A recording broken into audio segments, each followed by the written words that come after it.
Perspective drawing and scene creation एक ऐसा topic है जो सारे डिज़ाइन एग्जाम्स में कॉमन होता है और इससे रिलेटेड क्वेश्चन आता ही आता है. So hello everyone, I am Parvati, your design faculty.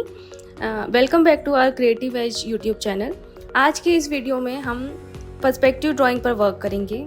Specially 1 point perspective में हम सीन क्रिएशन को काफ़ी ईजी तरीके से बना सकते हैं और काफ़ी अच्छे से अट्रैक्टिव क्रिएट कर सकते हैं.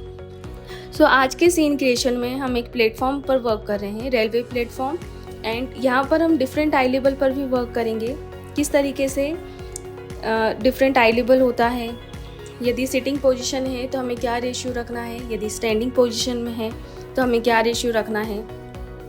सो ये प्रॉपर हम वर्क करेंगे. सो यहाँ पर पर्सपेक्टिव ड्राइंग के साथ साथ मेजरमेंट पर भी वर्क करिए, प्लस प्रपोर्शन पर भी वर्क करिए. मोस्टली स्टूडेंट्स क्या मिस्टेक करते हैं, उन्हें प्रपोर्शन एंड स्केल के बारे में आइडिया नहीं होता है और कई बार वो ऐसा ड्राइंग कर देते हैं like table and human figure को इक्वली क्रिएट कर देते हैं. तो ये प्रपोर्शनेट नहीं होता है, ये गलत होता है. सो अभी की ड्राइंग में आपको ईजिली समझ में आ गया होगा. So I am creating train part. Perspective में ट्रेन को हमने इस तरीके से क्रिएट किया है. इससे पहले बेसिक ग्राफ पर हमें वर्क करना होगा. सो जो आई लेवल है वो ऑलमोस्ट हमने 40 एंड 60 के रेशियो में क्रिएट किया है. ये एक ऐसा होराइजोनल लाइन है या आई लेवल है जो किसी स्टैंडिंग पोजीशन में क्रिएट होता है.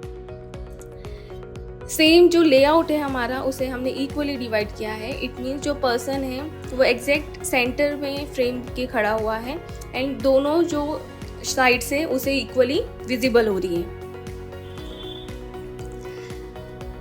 अब यदि हमने सबसे पहले ट्रेन क्रिएट किया था तो आपने नोटिस किया होगा, सबसे पहले मैंने बेसिक शेप पर वर्क किया. आफ्टर डेट 2D पार्ट मैंने उसे 3D में कन्वर्ट किया एंड फॉर्म में कन्वर्ट किया. ये हमारा हो गया second step. In third step हम डिटेलिंग पर वर्क करेंगे जिससे ट्रेन का इफेक्ट आएगा. सो ट्रेन का जो इफेक्ट होता है वो उसकी कर्व लाइन से ईजिली क्रिएट हो सकता है. तो ये छोटी छोटी बातों का हमें ध्यान रखना है while creating any type of object. Next, जो प्लेटफॉर्म का शेड होता है उसमें इस तरीके के सपोर्ट रहते हैं, पोल क्रिएट होते हैं और जो राउंड शेप में होते हैं. सो जो एलिप्स होता है वो भी हम प्रॉपर डायरेक्टली नहीं क्रिएट करते हैं, ये भी पर्सपेक्टिव से हमें क्रिएट करना है जिससे परफेक्ट हमारा एलिप्स क्रिएट हो.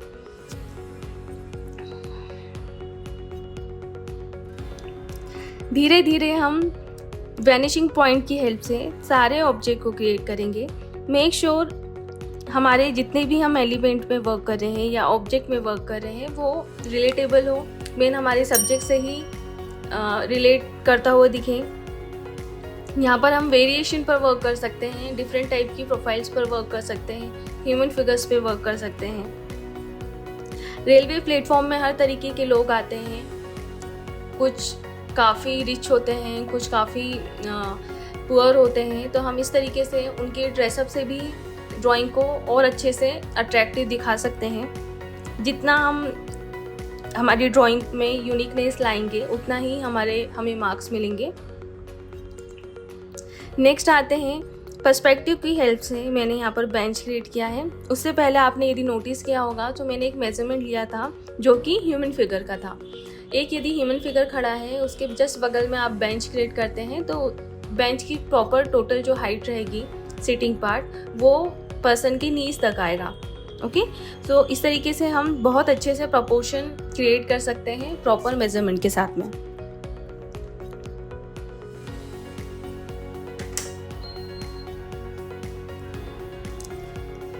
आप यदि नोटिस कर रहे होंगे तो मैंने हर प्लेस में एक एक स्टिक फिगर क्रिएट किया है. यहाँ पर हम एग्जैक्ट ह्यूमन फिगर बनाएंगे but human figure mostly last में ट्राई करिएगा जब आपके प्रॉपर एलिमेंट और प्लानिंग कंप्लीट हो जाए. So planning and arrangement another important part है जो आपके ड्राइंग में एंड सीन क्रिएशन में देखा जाता है.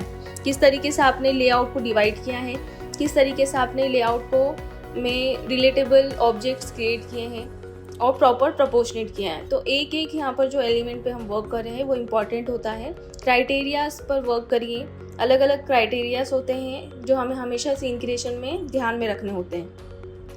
जो साइड में आपने क्यूबॉइड देखा होगा, दिस इज टी स्टॉल. तो टी स्टॉल भी हमारे आई लेवल के अकॉर्डिंग डबल क्रिएट होगा. आई मीन इसका जो शेड होगा वो डबल क्रिएट होगा, तो इसका ध्यान रखिएगा. अभी ये जो स्लैंट लाइन आप देख रहे हैं, this is stairs, okay. So stairs 1 point perspective की हेल्प से कुछ इस तरीके से क्रिएट होगा। प्लस यहाँ पर सारी लाइंस जो आप देख रहे हैं वो परपेंडिकुलर टू द ग्राउंड है एंड हमारे आई लेवल से पैरेलल है। सो 1 पॉइंट पर्सपेक्टिव का समझने का तरीका एंड जानने का तरीका यही होता है कि यहाँ पर सारे ऑब्जेक्ट हमारे आई लेवल से पैरेलल दिखेंगे।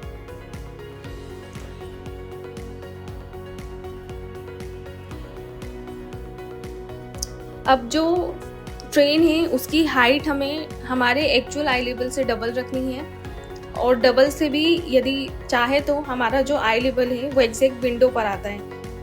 इस तरीके से भी हम रिलेट कर सकते हैं और करेक्ट ड्राइंग कर सकते हैं।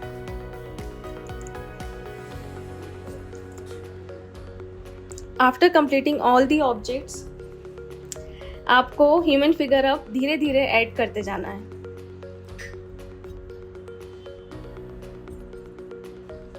यहाँ पर हम डिफरेंट वैरायटी पर वर्क कर सकते हैं, अलग अलग एक्टिविटी पे वर्क कर सकते हैं।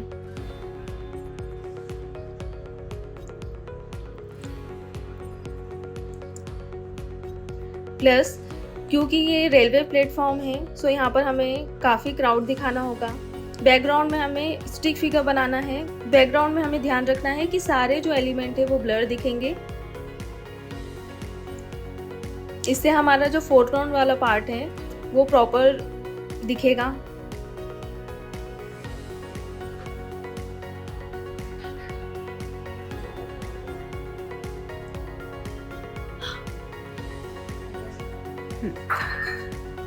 ओके, सो यहाँ पर आपने यदि नोटिस किया होगा, सो हमने एक्चुअल में जो आई लेवल सिलेक्ट किया है उससे अलग ये पर्सन क्रिएट किया है जो ट्रेन के ऊपर है। और यहाँ पर डिफरेंस आपको दिख रहा होगा, ये पर्सन क्योंकि ट्रेन के ऊपर खड़ा है, सो इसका आई लेवल हमारे आई लेवल से ऊपर होगा। जो व्यूअर है उसके आई लेवल से इसका आई लेवल ऊपर है।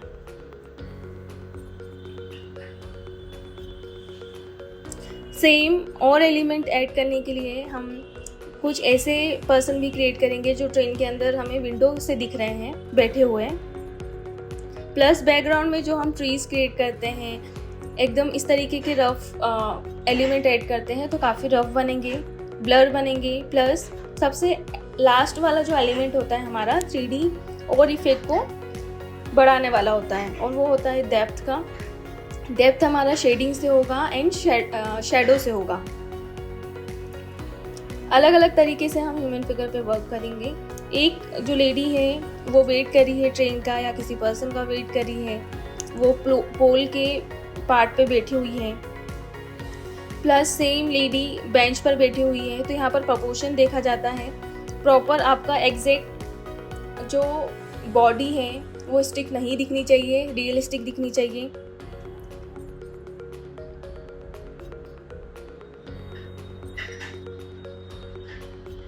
इसी के साथ में ये जो ह्यूमन फिगर्स हैं हमें कुछ इसी तरीके से ऐड करने हैं और कंप्लीट करने हैं। शेडिंग वाला पार्ट इतना इम्पोर्टेंट नहीं होता है, यहाँ पर काफ़ी कम हमें शेडिंग यहाँ पर देनी रहती है, ओनली डेप्थ समझाने के लिए। क्योंकि कई बार स्टूडेंट क्या करता है, शेडिंग ऐड करने के चक्कर में ड्राइंग को काफ़ी गंदा कर देता है, बहुत ज़्यादा डार्क दिखने लगता है, सारे एलिमेंट्स एक जैसे दिखने लग जाते हैं। जिस तरीके से हमें फोरग्राउंड और बैकग्राउंड का ध्यान रखना है वो मर्ज हो जाता है, तो हमें ऐसे काम नहीं करना है, इसे करने से बचिए।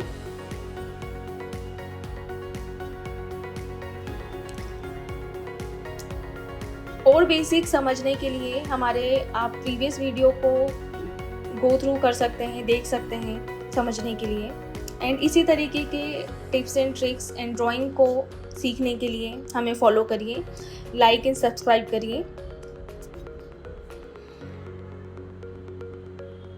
लास्ट एडिटिंग हमें ओनली इस तरीके से करनी है कि हमें शेडिंग और शेडो पर वर्क करना है। सो इसी तरीके के ड्राइंग्स के लिए हमें फॉलो करिए। Thank you everyone.